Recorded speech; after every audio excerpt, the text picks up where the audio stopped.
आनंदम। ऐसे थे विनोबा जी। पुस्तक पठन में आपका स्वागत है। प्रसंग 75, प्रसन्नता का गणित।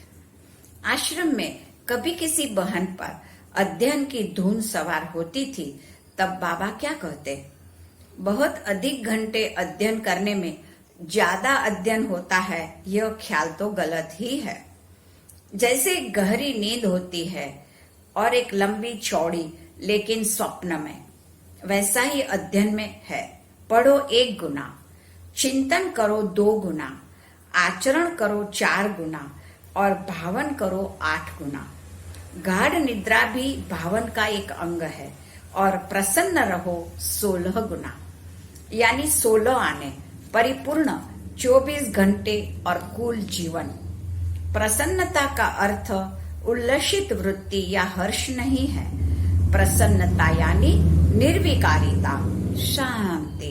चित्त की प्रसन्नता सत्व शुद्धि का परिणाम है। जब चित्त में प्रसन्नता से समाधान, निर्मलता और स्वच्छता आती है, उसमें कोई आकांक्षा नहीं है, इसलिए निराकांक्षी है। उसमें प्राप्तव्य कुछ नहीं है। जहाँ प्राप्तव्य नहीं रहता वहीं प्रसन्नता रहती है। प्रसंग 76, तपोमय जीवन। बाबा कभी विश्लेषण पेश करते थे। आज आश्रमवासियों का सुरक्षित और सुखी जीवन औरों के लिए ईर्ष्या का विषय बन जाता है। यह एक दोष है। होता क्या है, हिंदुस्तान में कुछ लोगों का जीवन स्तर बहुत ही नीचा है और हमारे आश्रमों में जो लोग आते हैं उनमें अधिकतर मध्यम वर्ग के आते हैं। वे अपना जीवन तपोमय बनाने की कोशिश करते हैं, फिर भी वह दूसरों से ऊंचा रहता है। इसलिए दिखता है कि आश्रम के जीवन में सहूलियत है। बाकी आश्रम जीवन आनंदमय अवश्य हो, लेकिन जिसे हम सुखमय कहते हैं वैसा नहीं होना चाहिए, कष्टमय होना चाहिए।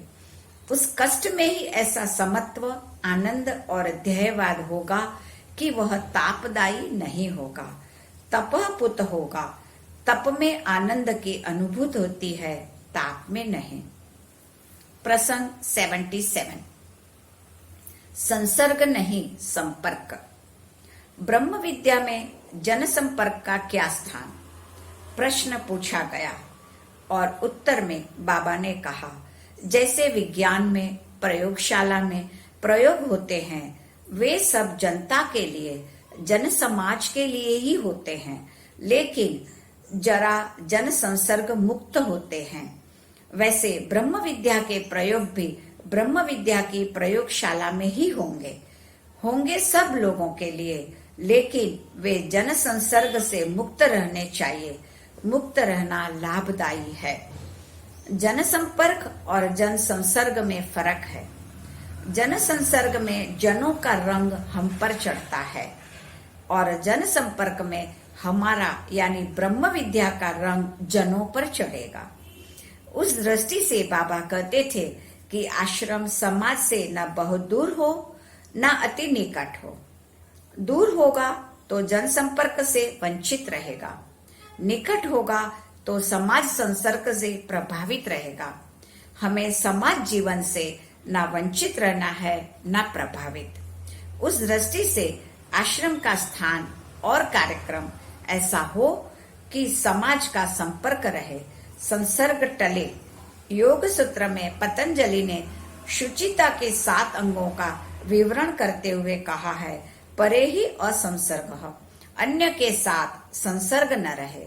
संसर्ग की छूत लगती है, संपर्क में तटस्थता संभल सकती है। प्रसंग 78, प्रेम प्लस आदर प्लस विश्वास यानी कि स्नेह। आश्रम जीवन का प्राण तत्व है परस्पर का स्नेह भाव। विनोबा जी स्नेह का त्रिविध रूप में विश्लेषण करते थे। स्नेह यानी प्रेम प्लस आदर प्लस विश्वास।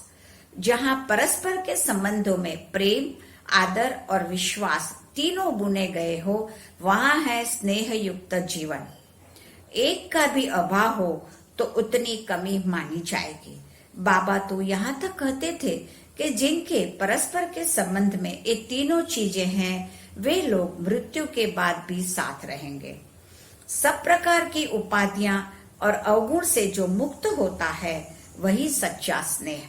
विनोबा जी का एक निराला तत्व ज्ञान था। वे कहते थे कि लोग कहते हैं स्नेह संबंध बढ़ाने चाहिए, किंतु मैं कहता हूँ स्नेह बढ़ना चाहिए, संबंध की जरूरत नहीं। हम सबसे समान भाव से निर्लिप्त नहीं रहेंगे तो अहिंसा की खोज नहीं होगी। विश्वास के संबंध में उनका कहना रहता था, समूह में एक दूसरे पर संपूर्ण विश्वास मुख्य आरोग्य लक्षण है। अगर परस्पर विश्वास नहीं होगा तो समूह नहीं बनेगा।